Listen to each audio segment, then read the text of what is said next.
दिल्लीच्या एका आलिशान पंचतारांकित हॉटेल ITC मौर्य मध्ये असलेल्या सलूनने एका मॉडेलचे केस नीट कापले नाहीत आणि सलूनच्या सेवांमध्ये कमतरता असल्यामुळे राष्ट्रीय ग्राहक विवाद निवारण आयोगाने ITC मौर्यला तब्बल 2 कोटी रुपयाची नुकसान भरपाई, ते पण 9% व्याजासह त्या मॉडेलला देण्याचा हुकूम केला.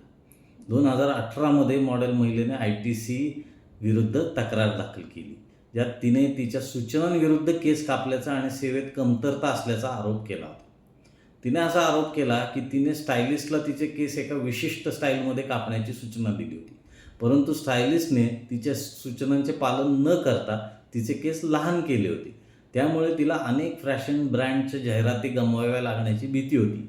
आधी या महिलेने 2 कोटी रुपयांची नुकसान भरपाई मागितली होती.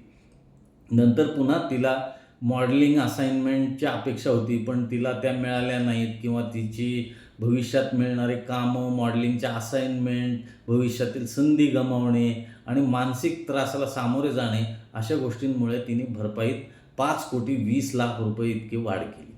त्यापैकी आयोगाने तिला 2 कोटी नुकसान भरपाई ITC मौर्य हॉटेलने द्यावी असे आदेश केले. याविरुद्ध ITC मौर्यने सर्वोच्च न्यायालयात धाव घेतली आणि याचिका दाखल केली. सर्वोच्च न्यायालयाने राष्ट्रीय ग्राहक विवाद निवारण आयोगाचा म्हणजे NCDRC चा आदेश रद्दबातल ठरवला आणि 2 कोटी रुपये नुकसान भरपाई रक्कम कमी करून ती 25,00,000 रुपये केली. म्हणजे आता ITC मौर्यला मॉडेलची केस त्यांच्या सलूनने व्यवस्थित कापले नाहीत म्हणून आणि सेवा व्यवस्थित नाहीत दिल्या म्हणून 25,00,000 रुपये नुकसान भरपाई तर नक्कीच द्यावी लागणार आहे.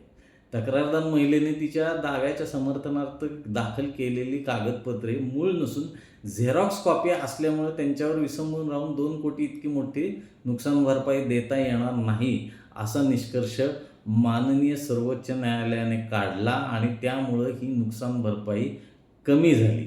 नुकताच 6 फेब्रुवारी 2026 रोजी सर्वोच्च न्यायालयाने हा निकाल दिला आणि ती याचिका निकाली काढली. त्यामुळे आता या महिलेला ITC मौर्य हॉटेलकडून 25,00,000 रुपये नुकसान भरपाई मिळणार आहे. ती सुद्धा का, तर तिचे केस त्यांनी व्यवस्थित कापले नाहीत म्हणून.